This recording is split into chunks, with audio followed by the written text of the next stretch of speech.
আসসালামাইকুম, আমি সোহেল এসডিএস ফালতু কথা আপনাদের স্বাগত জানাচ্ছি।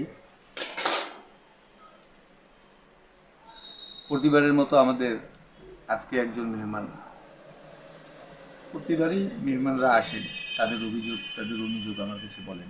এমনই একজন মেহমান আজকে আমাদের কাছে আসছেন। তার কিছু কথা আমরা শুনবো, তার অনুযোগটা শুনবো। আসুন তার সাথে কথা বলি। ভাই আসসালামু আলাইকুম। আসসালামু আলাইকুম ভাই। ভাই, ওয়ালাইকুম আসসালাম। আপনার সমস্যাটা কোথায়? কি সমস্যা? সমস্যা সমস্যা শুনে তুমি কি করবে? তুমি আমার কোনো বলার অনেক সমস্যা আছে ভাই, অনেক সমস্যা, কি ধরনের সমস্যা? অনেক অনেক ধরনের সমস্যা আছে।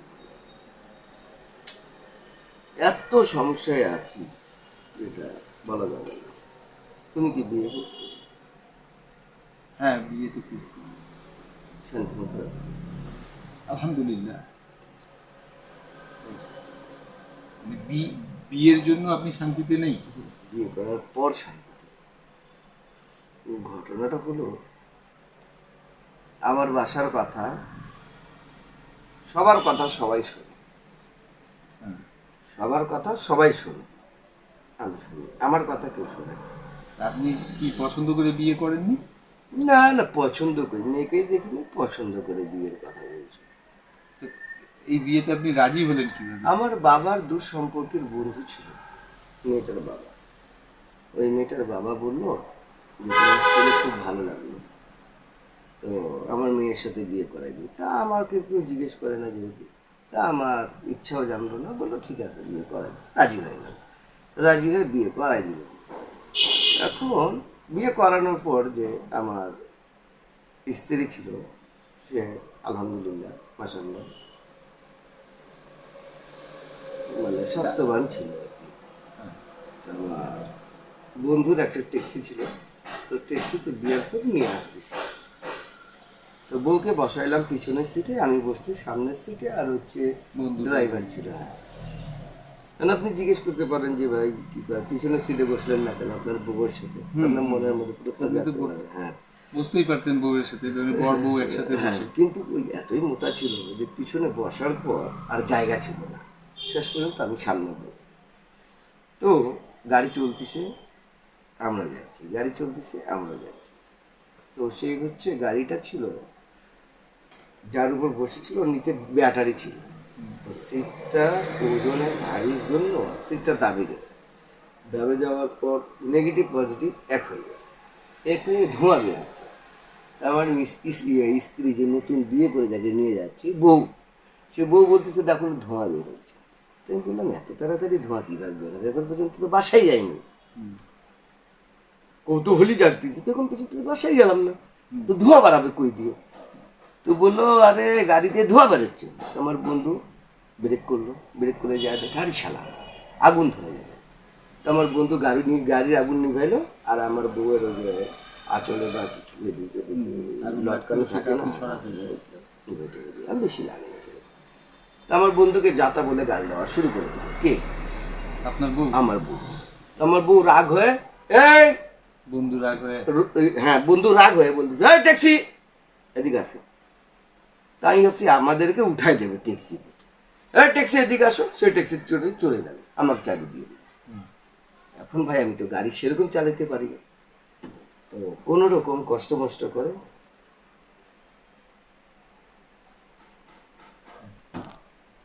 এরকম করে আমি আমার বাসায় আসছি। এখন ঘটনা, বাসায় আসার পর যে ঘটনাটা ঘটলো সেটা বিব্রতকর অবস্থা। এখন ভাই বাসায় শুনে কি শুনতে শান্তি লাগে না?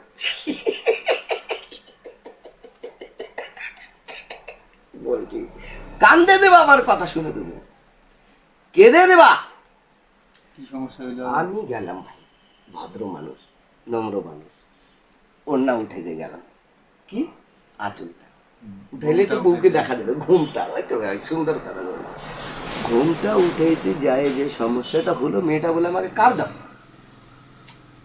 আমি মধ্যবিত্তের মধ্যে ফকির শ্রেণীর লোক, আমি মধ্যবিত্ত পরিবারের মধ্যে ফকির শ্রেণীর লোক, আমার কাছে একটা বাপদাদা আমলের একটা স্কুটার আছে, এই বাদে আমার কাছে কিন্তু কোনো সম্পদ নাই। আমি কার কোথায় থেকে দেবো? আমি রাগ হইলাম, শেরওয়ানি নামাইলাম, পাঞ্জাবি নামাইলাম, হ্যাঁ, পায়জামা নামাইলাম, লুঙ্গি পরলাম, আর সোফা ছিল, সোফার যায় উত্তায় ঘুমাই। আপনার বউয়ের চেহারা আপনি দেখলেন না প্রথম রাত্রিতে? আরে কার চায় আমি কোথায় থেকে দিব বলো? এখন আমি যাই ঘুমাই পড়লাম কোথায়? সোফা। উত্তায় ঘুমাইলাম। এখন তুমি জিজ্ঞেস করবো রাত কিভাবে পার? হুম।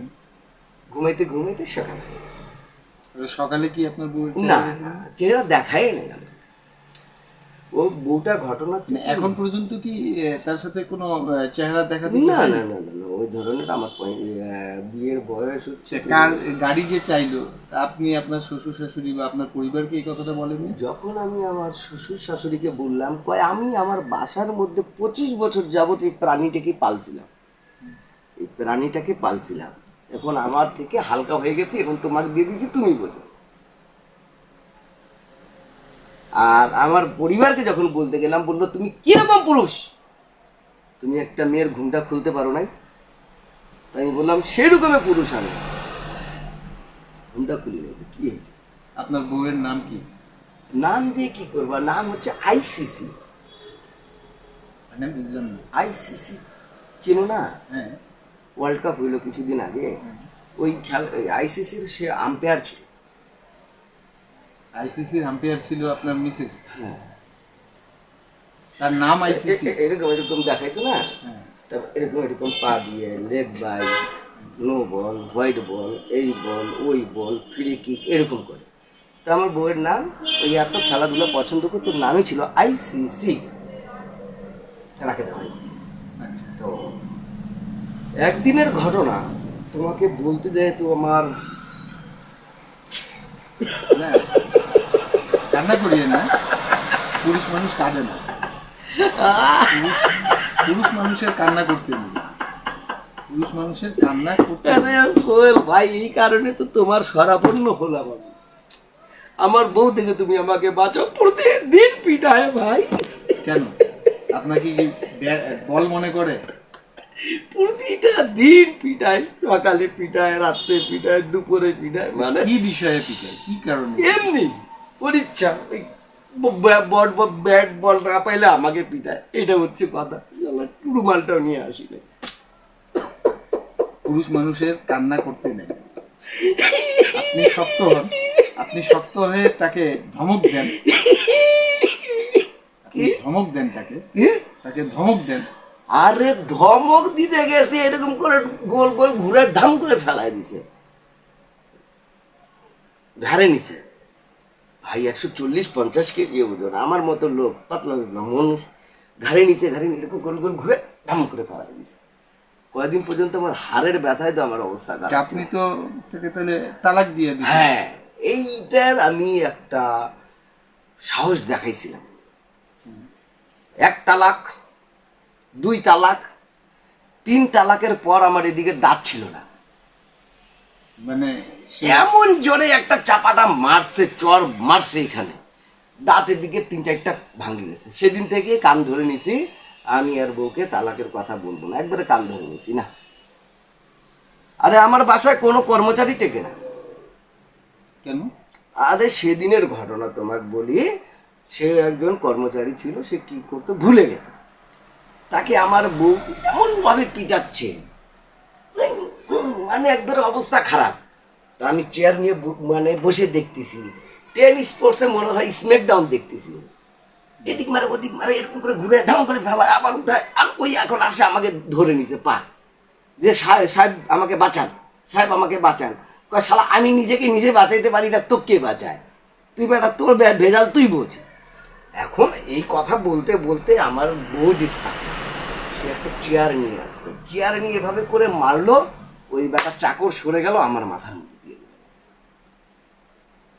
আপনার তো মরে যাওয়া উচিত।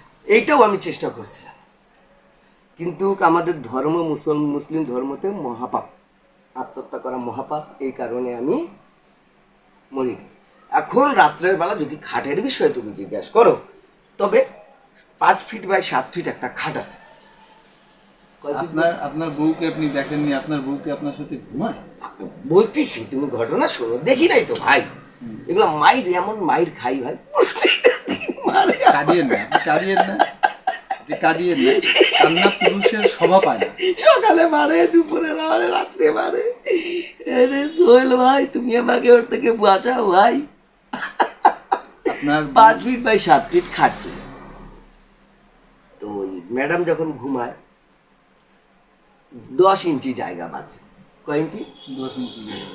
10 ইঞ্চি জায়গা আমি এভাবে করে ঘুমায় থাকি, মানে এক কাত হয়ে, আর নিঃশ্বাসটা নিতে নিতে থাকি ভয়ে ভয়ে, কোন সময় আবার মারে। কখনো ভাই ডান কাত থেকে বাম কাত হইতে গেলে নিচে পড়ে যেতে লাগে, আর কখন ডান কাত থেকে বাঁ কাতে যদিও শরীরে যদি পা লাগে গেল, তো ভাই রাত্রে ঘুম হারাম। মাইর তো মাইর এমন মার মারে ভাই, বিশ্বাস করতে পারবেন না ভাই। আমাকে বাঁচান ভাই, আপনি আমাকে বাঁচান ভাই, আমার বউ থেকে আপনি আপনি বাঁচান। কি কাজ করেন? অনেক মাইর খাওয়ারে কাজ করি এখন, আমার ওর কোনো কিছুই মনে নাই। ওই অফিসে চাকরি করি ভাই, সরকারি চাকরি করি আমি। আমি বউ হানিমুন করার জন্য 2 মাস ছুটি নিয়েছিলাম। খুব ভালো জিনিস। কক্সবাজার গেছিলেন, সেন্ট মার্টিন, সব জায়গায় টিকিট কাটা ছিল। মজার বিষয়, বাসর রাতে যে ঘটনাটা ঘটলো, তারপর তো সে চেহারা দেখাচ্ছে না, যতক্ষণ পর্যন্ত কার দেবো না সে চেহারা দেখাবে না। শেষ পর্যন্ত কি হলো, আমি 2 দিন পর ছুটি যায় বাতিল করাইছি, যে আমার ছুটি লাগবে না। আমি আবার কাজে পূর্ণ আপনার ছুটি ছুটি আমি চেঞ্জ করলাম। ছুটি চেঞ্জ করে বললাম যে আমি আবার অফিসে যায় যোগদান করলাম, কাজ করতেছি। এর মধ্যে ভাই মানসিকভাবে আমি খুব ক্ষতিগ্রস্ত ভাই, আমাকে আমার বউ থেকে বাঁচান ভাই। সোহেল ভাই, আপনার অনুষ্ঠানে আসছি আপনাকে জানানোর জন্য ভাই। আমি চেষ্টা করছি আপনার। তো আপনি একটা কাজ করেন, এই যে অনুষ্ঠানের পর আমার সাথে চলে, আমি 15 বছরের জন্য বাংলাদেশ থেকে চলে যাচ্ছি। আরে ভাই, অনুষ্ঠান শেষ করে তো যাবেন না, আপনি তো থাকবেন না ভাই, প্লিজ ভাই ভাই ভাই ভাই। আরেকটা বিষয়, আমি দেখতেছি, আমি যাব। হ্যাঁ, আপনার বউয়ের সাথে যে আমি কি বলবো, মানে এই যে আমি যে কথাগুলো বলছি এটা। আচ্ছা, তুমি কি কখনো উল্টা হাতের চড় খাইছো? না উল্টা হাত মানে এরকম করে খাটাস করে একটা চড় খাইছো? না 100% এটা উপহার পাবা। আমি যদি কথা বলতে চাই, হ্যাঁ হ্যাঁ, 100% উপহার পাবা। আপনি তাহলে আমাকে নিয়ে যাচ্ছেন কেন? আমি একা মাইর খাবো, তুমি মাইর খাবা না? তোমার অনুষ্ঠানে আসলাম, তুমি মাইর কিছুটা খাবা না আমার জন্য? দর্শক, কেমন আজব লোক, তার বউকে সে সামলাতে পারে না, আরেকজনকে বিচার করতে নিয়ে যেতে চাচ্ছে এবং তাকে ভয়ও দেখাচ্ছে। আমি উল্টা হাতের চড় খাবা? উল্টা হাতের চড় খাওয়া? ভাই প্লিজ ভাই, আগে বন্ধুর জন্য একটা চড় খাইতে পাবা না? না, আমি এটা পারবো না। দর্শক, এমন লোক, তাই কিছু পরামর্শ দিতে পারি না। আপনি বউকে ছেড়ে পালাই গেলেন না? আরে শালার, আমার 3টা রুম আছে, 3টা রুমে লক করে রাখি।